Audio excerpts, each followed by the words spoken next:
អ្នកទាំងអស់គ្នាខ្ញុំទទួលបានសំណួរមួយពីបងប្រុសគាត់បានឆាតមកសួរខ្ញុំថាតើយើងគួរតែ color grade ពណ៌នៅលើកាមេរ៉ា Sony បានយ៉ាងដូចម្ដេចតោះអញ្ចឹងវីដេអូថ្ងៃនេះខ្ញុំនឹងបង្ហាញអ្នកទាំងអស់គ្នាឲ្យលម្អិតពីរបៀបដែលខ្ញុំធ្វើការកែពណ៌វីដេអូរបស់ខ្ញុំនៅលើកាមេរ៉ា Sony អញ្ចឹងដើម្បីយើងធ្វើការ color grade ពណ៌នៅលើកាមេរ៉ា Sony របស់យើងទាំងអស់គ្នាបានត្រឹមត្រូវអ្នកទាំងអស់គ្នាអាចទស្សនាវីដេអូនេះបានអញ្ចឹងដើម្បីយើងធ្វើការឈានចូលទៅកាន់ការកែពណ៌ឬក៏អង់គ្លេសហៅថា color grade ហ្នឹងដំបូងខ្ញុំចង់ឲ្យអ្នកទាំងអស់គ្នាទៅធ្វើការ set up នៅលើកាមេរ៉ារបស់យើងសិនអញ្ចឹងមុនពេលដែលយើងចាប់ផ្ដើមថតខ្ញុំធ្វើការណែនាំឲ្យអ្នកទាំងអស់គ្នាធ្វើការថតជាមួយទៅនឹង S-Log ដែលកាមេរ៉ា Sony គឺវាប្រើប្រាស់ទៅនឹង S-Log ដែល S-Log ទាំងអស់វាមានចំនួន3 S-Log ធម្មតា S-Log 2 ហើយនិង S-Log 3អញ្ចឹងសម្រាប់កាមេរ៉ា Sony គឺយើងអាចប្រើប្រាស់ S-Log 3ទៅព្រោះវាជា S-Log ដែលធ្វើការបានល្អបំផុតអញ្ចឹងអ្នកទាំងអស់គ្នាឆ្ងល់ហើយថាអ្វីទៅជា S-Log ហេតុអីបានជាយើងគួរទៅប្រើ S-Log នៅលើកាមេរ៉ារបស់យើងអញ្ចឹងសម្រាប់ខ្ញុំផ្ទាល់ភាគច្រើននៅពេលដែលខ្ញុំធ្វើការកែពណ៌វីដេអូរបស់ខ្ញុំគឺខ្ញុំតែងតែថតប្រើប្រាស់នៅ S-Log ជានិច្ចនៅពេលដែលខ្ញុំប្រើប្រាស់ color standard ឬក៏មិនបានប្រើប្រាស់ S-Log ហ្នឹងគឺខ្ញុំពិបាកក្នុងការធ្វើការកែពណ៌មែនទែនឬក៏ខ្ញុំអត់ធ្វើការកែពណ៌តែម្ដងព្រោះពណ៌វាបានកែរួចទៅហើយអញ្ចឹង S-Log បើខ្ញុំនិយាយសួរស្ដាប់វាគឺជា color profile មួយដែលយើងអាចនិយាយបានថាជា lock profile ដែលវាថតចេញមកគឺអត់មានពណ៌អត់មាន detail អត់មានទិន្នន័យទាំងអស់គឺបានន័យថាគឺថតចេញមកគឺ flatហើយ slate ដែលយើងអាចនិយាយបានថាគឺពណ៌ចេញមកគឺ slate អញ្ចឹងអ្នកនរគ្នាឃើញវីដេអូ S-Log ដែលយើងអត់ទាន់បានធ្វើការកែហ្នឹងគឺវាមានលក្ខណៈថា slate អញ្ចឹងហេតុអីបានជាយើងចាំបាច់ត្រូវថតឲ្យ slate បែបនេះជាធម្មតាកាមេរ៉ារបស់យើងនីមួយៗ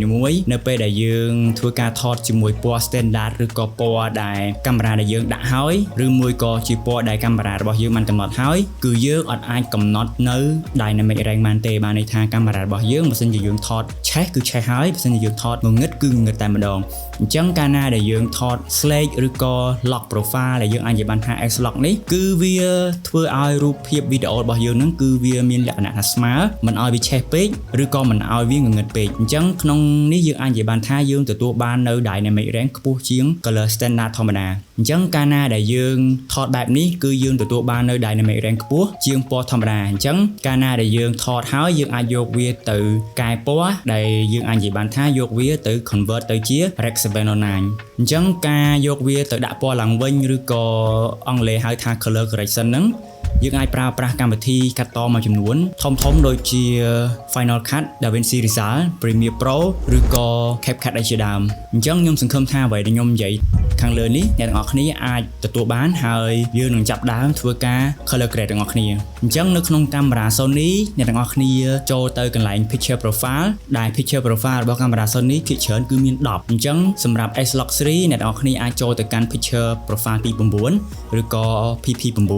ហើយយើងអាចធ្វើការ select យកនៅ S-Log 3គឺជាការស្រេចអញ្ចឹងរាល់វីដេអូដែលយើងបានថតមកគឺយើងប្រើប្រាស់នៅ S-Log 3ប៉ុន្តែអ្នកទាំងអស់គ្នាត្រូវចាំថា minimum ISO របស់ S-Log 3របស់កាមេរ៉ា Sony គឺ800អញ្ចឹងកាមេរ៉ារបស់អ្នកទាំងអស់គ្នាគឺ ISO ទាបបំផុតគឺ800អូខេអញ្ចឹងថ្ងៃនេះដើម្បីធ្វើការ color grade បានគឺខ្ញុំធ្វើការប្រើប្រាស់នៅកម្មវិធី Adobe Premiere ដែលជាកម្មវិធី professional មួយដែលខ្ញុំប្រើប្រាស់វាជារៀងរាល់ការកាត់តវីដេអូរបស់ខ្ញុំអញ្ចឹងអ្នកនរគ្នាដឹងអត់ថាកម្មវិធី Premiere ឥឡូវនេះនៅពេលដែលយើងធ្វើការ export វីដេអូរបស់យើងដែលជាប្រភេទ lock profile គឺ Premiere គឺវាបានធ្វើការ auto tone ឬក៏មានន័យថាវាធ្វើការតម្រូវពណ៌សម្រាប់វីដេអូរបស់យើងរួចជាការស្រេចអញ្ចឹងនៅពេលដែលអ្នកនរគ្នាធ្វើការដាក់វីដេអូដែលជាប្រភេទ lock profile ដែលហៅថាវីដេអូ slate ហ្នឹងដាក់ចូលទៅគឺវាកែឲ្យយើងឲ្យតែម្ដងដាក់ទៅគឺវា correct គឺវាតម្រូវពណ៌របស់យើងតែម្ដងអញ្ចឹងអ្នកនរគ្នាអត់ធ្វើការពិបាកក្នុងការកែទេដោយសារតែ Premiere គឺវាមាន auto color ដែលវាអាចអនុញ្ញាតឲ្យយើងធ្វើការប្រើប្រាស់នៅ lock profile បានយ៉ាងងាយស្រួលប៉ុន្តែប្រសិនបើអ្នកនរគ្នាអត់ចង់ប្រើប្រាស់នៅមុខងារ auto របស់វាទេសម្រាប់អ្នកនរគ្នាដែលប្រើប្រាស់កាមេរ៉ា Sony អ្នកនរគ្នាអាចទៅធ្វើការ download នៅ LUT ដែលជា correction របស់កាមេរ៉ា Sony ផ្ទាល់តែម្ដងអញ្ចឹងសម្រាប់ខ្ញុំចូលទៅ download នៅ color LUT ដែល Sony បានដាក់យើងប្រើប្រាស់ហើយយើងយកវាមកដាក់នៅលើវីដេអូរបស់យើងដើម្បីកែតម្រូវពណ៌របស់យើងកុំឲ្យវា slate ទៀតហើយអ្នកនរគ្នាត្រូវចាំថានៅពេលដែលយើងដាក់ color LUT ចូលមកលើវីដេអូ S-Log របស់យើងហើយ គឺភាគច្រើនគឺវាអត់ដូចអ្វីដែលយើងចង់បានទេអញ្ចឹងអ្វីដែលយើងធ្វើយើងអាចធ្វើការ color correct មកតង់ទៀតដូចជាការបន្ថែមនៅ exposure បន្ថែមនៅ contrast ឬក៏ដក contrast អីជាដើមឬមួយក៏យើងអាចធ្វើការដំឡើង shadow តាមអ្វីដែលយើងគិតថាស្រឡាញ់ព្រោះភាគច្រើនពាក្យថា auto មួយម៉ាត់ឬក៏ពាក្យថាអ្វីដែលគេដាក់ឲ្យយើងប្រើប្រាស់តែម្ដងភាគច្រើនគឺវាមិនសូវជាល្អហ្មងទេហើយវាក៏មិនដូចអ្វីដែលយើងចង់បាននោះដែរអញ្ចឹងបន្ទាប់ពីយើងធ្វើការ color correct ហើយស្អាតដែលយើង convert វាពី lock profile ឬក៏ S lock ហ្នឹងទៅជា color ដែលមានពណ៌ស្រាប់ដែលយើងអាចនិយាយបានថាជា Rec 709ហ្នឹងអញ្ចឹងយើងអាចទៅធ្វើការបន្តនៅ color grade បានសម្រាប់ខ្ញុំនៅពេលដែលខ្ញុំ color grade គឺខ្ញុំតែងតែប្រើប្រាស់នៅផ្ទាំង curve panel នៅលើកម្មវិធី Premiere Pro ហើយខ្ញុំធ្វើការ adjust ពណ៌ផ្សេងៗតាមអ្វីដែលខ្ញុំចង់បានអញ្ចឹងនៅពេលដែលយើងធ្វើការ color grade ពណ៌ដែលយើងចង់បានហើយអ្នកនរគ្នាអាចធ្វើការ save ពណ៌នឹងទុកប្រើប្រាស់ទៅថ្ងៃក្រោយក៏បានដែរហើយមួយទៀតបើសិនបើអ្នកនរគ្នាអត់ចង់ធ្វើការកែពណ៌ដោយខ្លួនឯងទេវិធីសាស្ត្រក្នុងការ color grade ងាយមួយទៀតគឺយើងប្រើប្រាស់នៅ LUT បើសិនជាយើងនិយាយសួរស្ដាប់ LUT គឺជា color lookup table មួយដែលគេកែពណ៌ឲ្យស្រាប់ដាក់ឲ្យយើងប្រើប្រាស់តែម្ដងអញ្ចឹងបើសិនបើអ្នកនរគ្នាខ្ជិលអ្នកនរគ្នាអត់ចង់កែពណ៌អីស្មុគស្មាញច្រើនគឺយើងប្រើប្រាស់ color LUT តម្រូវនៅកាមេរ៉ា Sony របស់យើងតម្រូវនៅ S lock របស់យើងហើយពណ៌របស់វាគឺកំណត់មកស្រាប់តែម្ដងស្អាតឬក៏មិនស្អាតគឺអាស្រ័យទៅលើ LUT ដែលអ្នកនរគ្នាប្រើប្រាស់សម្រាប់ខ្ញុំធ្វើការណែនាំឲ្យអ្នកនរគ្នាប្រើប្រាស់នៅ LUT មួយប្រភេទដែលមកពីខាង Phantom